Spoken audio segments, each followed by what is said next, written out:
Hey, real estate friends, what's going on? It's Mike Gold here with Remax Alliance. Thank you so much for tuning in on today's vlog post. We're going to be discussing some of the topics that we've put in our blog that are common questions that I am being asked as of late.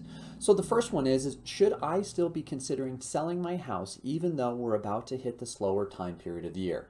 Now, historically speaking, November and December have been some of the worst times to put your home on the marketplace. But October is actually shaping up to be one of the better months in which to do so. And there's a couple of reasons why.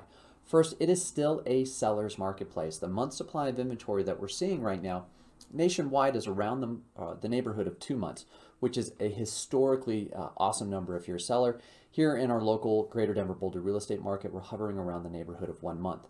Now, I will say that you have a short period of time because as we start rolling into the later portion of November, I do think that things will start to really slow down and the opportunity of maximizing your sale price will go down. Now, the other major aspect for you to be considering is that there are a lot of home buyers that are still in the marketplace. So to be able to capture this buyer audience now is a fantastic time to do so versus towards the end of November or possibly into the December months. Now, don't worry if you are just not ready to go right now. The next major spike or the best time to do so would be shortly after the first of the year. Now, if you're a home buyer, October and November is kind of a sweet spot to be able to locate what could be considered a deal, if you consider that as such, for the marketplace that we're in right now. And the main reason being is a number of different reasons. First, there are a lot of home sellers that have been trying to sell their home in the early portions of Q3 or quarter three that subsequently weren't able to get their price. Maybe reality has set in that they can't just shoot the moon for their price, so subsequently they have made decent price reductions over time. Then you have a lot of new construction that has been put into the marketplace that home buyers are buying and subsequently now needing to sell their house. And then, of course, the forbearance programs have subsequently stopped and people are now putting their home on the marketplace and could have some sort of distress in that situation. So again, October is still a good time period for you if you're a home buyer to think about buying your next home purchase. Now, the next thing in which that I'm asked is, okay, Mike, so the market has appreciated so much over the course of the last year, especially during COVID and in our local real estate market over the course of time. What is appreciation going to be? So according to some of the resources that are found in our blog, I would say that nationwide, we're going to be looking at a number of right around the neighborhood of 5 to 8%.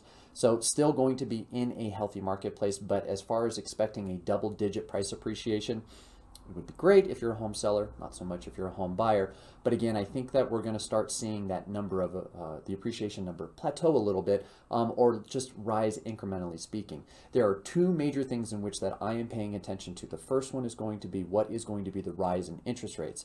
I've done a calculation, pretty much a 1% rise in interest rates means a 9% reduction in overall affordability. Now, I don't think that that is linear, meaning that home prices are going to go down by 9% if interest rates rise by 1%.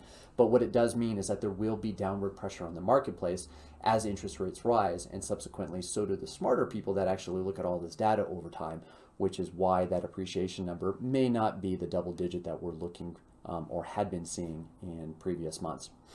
All right, so the very last question that I am asked by my home buyers is, Mike, when is there going to be more inventory? And the answer to the question is right now, and then potentially and hopefully as we roll into Q1 or the first quarter of 2022. The inventory that we're seeing right now, as I mentioned before, we have home sellers that were trying to shoot the moon and subsequently were not able to get that price and have been making price reductions over time. We have new home construction coming into the marketplace and subsequently these home buyers are putting their homes on the marketplace. And again, we do have some of the forbearance programs that have come to the close, people thankfully with good equity positions that maybe can no longer make their mortgage payment in their current situation and subsequently are selling.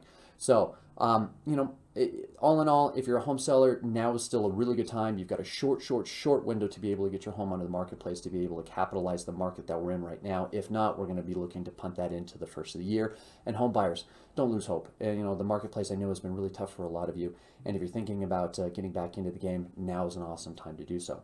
Again, Mike Gold with Remax Alliance. If you want to dive more into this information, take a look at all the blog posts that I've provided for you below. If you're a home buyer, home seller, we have just furnished our home buying and selling guides for the fall of 2021. And as always, if you know of someone that's thinking about making a move in the Greater Denver Boulder real estate, I would be so honored for that referral and that recommendation. Till next time.